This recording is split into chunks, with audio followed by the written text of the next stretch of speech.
Meu nome é Jadson Costa e sejam bem-vindos a mais uma tutoria de lógica aplicada à computação, orientada pelo professor Elton, da Universidade Federal de Alagoas, campus UFAL Arapiraca, do curso de Ciência da Computação. Neste vídeo trataremos sobre a lógica de predicados. O conteúdo que ministraremos será uma pequena introdução à lógica, a síntese da lógica de predicados, interpretação de diagramas de conjuntos, formalização de sentenças e argumentos e a prova de validade de um argumento utilizando a dedução natural, onde mostrarei exemplos e tentarei ser o mais claro possível. Então vamos lá.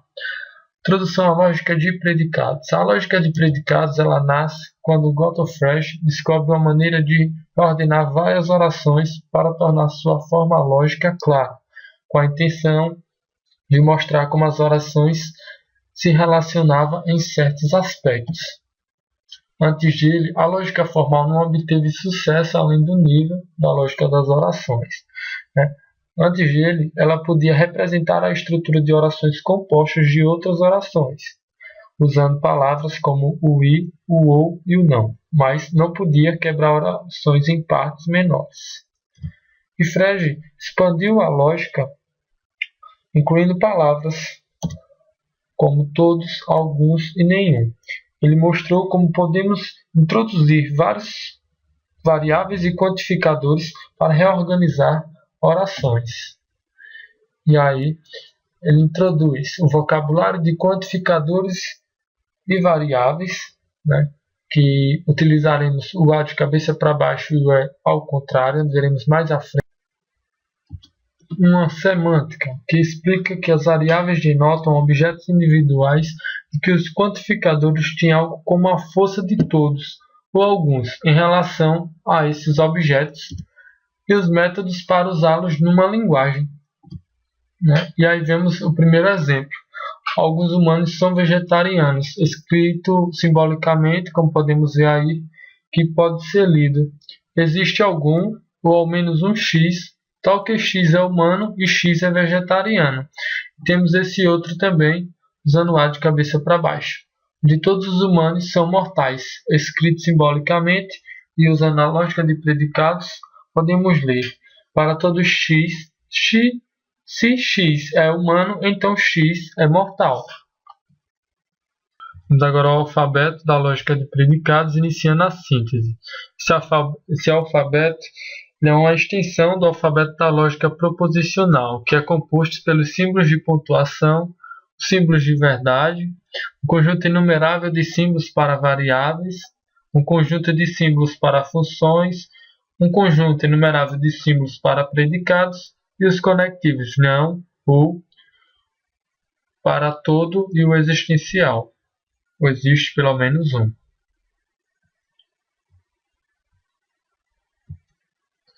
Alguns fatos importantes que devemos saber: que os símbolos para as variáveis formam um novo conjunto que não ocorre na lógica proposicional. E os símbolos para funções e predicados não ocorrem na lógica proposicional, ou seja, são novos símbolos para a função e o predicado.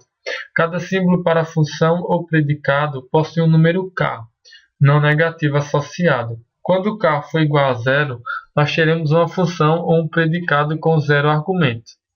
Os conectivos e implicação e a biimplicação são definidos a partir da negação e do ou. E os quantificadores universal e existencial, respectivamente. Como podemos ver, esses são os novos símbolos que entram agora na lógica de predicados. E o símbolo de verdade é definido a partir do falso, ou seja, toda vez que formos falar com a sentença é true ou verdadeira, usamos o não falso.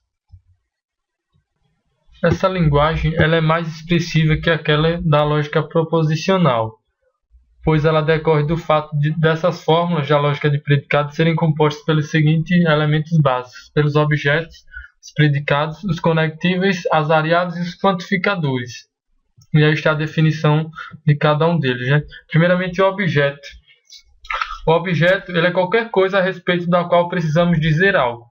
Na lógica de predicados, essa noção é usada no sentido bastante amplo. Os objetos eles podem ser concretos, abstratos, fictícios atômicos ou compostos. Temos aí o predicado. O predicado ele denota uma relação entre objetos em um determinado contexto. Como podemos ver aí, a bolinha A está sobre a bolinha B. A bolinha B é verde. A bolinha azul é maior que a vermelha. Em seguida, temos a variável. A variável ela permite estabelecer fatos sobre objetos sem nomeá-los explicitamente. Como podemos ver aí, x é um bloco, y é uma mesa, x está sobre y. Temos que notar que estas preposições atômicas são sentenças que podem ter valor verdadeiro ou falso, mas não podem dizer, exemplo, se bloco é verdadeiro ou falso, até que a variável x tenha sido substituída ou quantificada. E os nomes das variáveis devem iniciar sempre com letras maiúsculas. Temos aí os quantificadores. Na lógica de predicados, nascem os quantificadores, o existencial e o universal, que a gente vai utilizar muito. Como pode ver, eles podem ser combinados também entre si. Todo bloco está sobre alguma coisa que é um bloco ou uma mesa, simbolicamente escrito para todo x bloco de x, implicando existencial de y sobre xy e bloco de y ou mesa de y.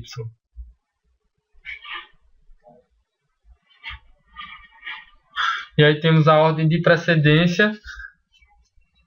Como podemos ver, primeiro vem a negação, com maior precedência, em seguida os símbolos de quantificação, a implicação e a bimplicação em terceiro, e por último o ou e. Também poderemos trabalhar com representação em diagramas de conjunto usando a lógica de predicados. Utilizaremos 4 destes. O enunciado universal afirmativo, que estabelece que P é um subconjunto de Q, como podemos ver aí, seguido da seguinte forma. Para todo x, P de x implica em Q de x. Temos aí um exemplo para ficar mais claro. Todos os homens são mortais, que quer dizer que para todo x, se x pertence a H, então x pertence a M. Temos também o enunciado universal negativo, que estabelece que os conjuntos P e Q são disjuntos. Para todo x, P de x, implicando em não Q de x. Como exemplo aí, nenhum homem é extraterrestre. Para todo x, H de x, implicando em não na negação de EX, temos que para todo x, se x pertence a H, então x não pertence a E. Temos o enunciado existencial afirmativo, que estabelece que os conjuntos P e Q têm intersecção não vazia, como podemos ver no exemplo. Existe x, P de x e Q de x. E o exemplo mais com a frase, alguns homens são cultos, que quer dizer que existe x, tal que x pertence a H e x pertence a C. Temos enunciado, para finalizar, enunciado existencial negativo, que estabelece que existem elementos em P que não estão em Q. Existe x, P de x e não Q de x. E o exemplo com uma frase, alguns homens não são cultos. Existe x, tal que x pertence a H e x não pertence a C. Vamos agora à formalização de sentenças. Para formalizar sentenças e argumentos na lógica de predicados, devemos ter alguns cuidados e algumas observações. Entre eles, as principais são que as variáveis diferentes não classificam necessariamente objetos diferentes, que o nome de variáveis não faz diferença para o significado. Quando dois ou mais quantificadores justapõem-se na mesma parte da fórmula, uma variável diferente deve ser usada para cada quantificador. A mesma variável usada em vários quantificadores não designa necessariamente o mesmo objeto em cada caso. E a ordem dos quantificadores consecutivos afeta o significado somente quando os quantificadores são diferentes. Aí está alguns exemplos. Temos aí a frase, todo mundo ama João, que fica para todo x, ama x de João. Quer dizer que para todo x, todo mundo ama João. Existe alguém que Maria não ama, ou seja, existe x, tal que x, algum x não ama Maria. todo mundo é amado por alguém. Para todo x, existe pelo menos um y que ama x ou y. Temos aí a prova de validade de argumentos usando a dedução natural. A dedução natural ela é baseada também na lógica proposicional, né, que segue as mesmas regras da lógica proposicional. A única coisa que muda vai ser novas regras para tratar os quantificadores,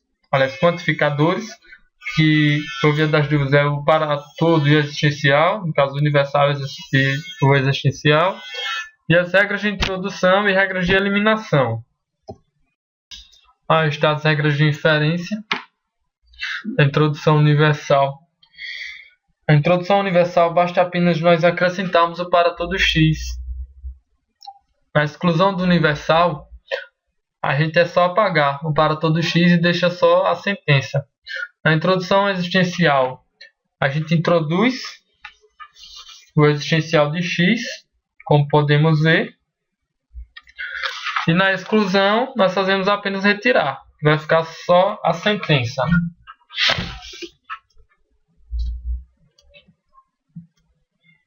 Aí está um exemplo clássico, onde nós utilizamos não só o existencial e o universal, mas todas as regras de inferência que nós aprendemos na lógica proposicional, onde nós queremos obter existencial de x, sx e px, como nós podemos ver. Temos as duas premissas, existencial de x, m de x e px, para todo x, m de x, implicando em s de x. Aí temos aí m de a e p de a, usando a exclusão do existencial. Obtivemos na quarta linha m de a implicando em s de a, utilizando a segunda linha da exclusão universal. Na quinta obtemos m de a, utilizando o silogismo. Na sexta, utilizamos modum ponens com as linhas 4 e 5 para obter o S de A. Na sétima, utilizamos a terceira linha, utilizando o silogismo e obtivemos P de A. Na oitava linha, S de A e P de A, linhas 5 e 7, nós utilizamos na inclusão da conjunção. E para obter a nossa sentença, a esperada que nós queríamos lá no início, na nona linha, existencial de x, s de x e p de x, utilizamos a inclusão do existencial, utilizando a linha 8. Bom, desde já obrigado a todos. Essas são as nossas referências bibliográficas que eu utilizei para fazer estes slides. Até a próxima. Tchau, tchau.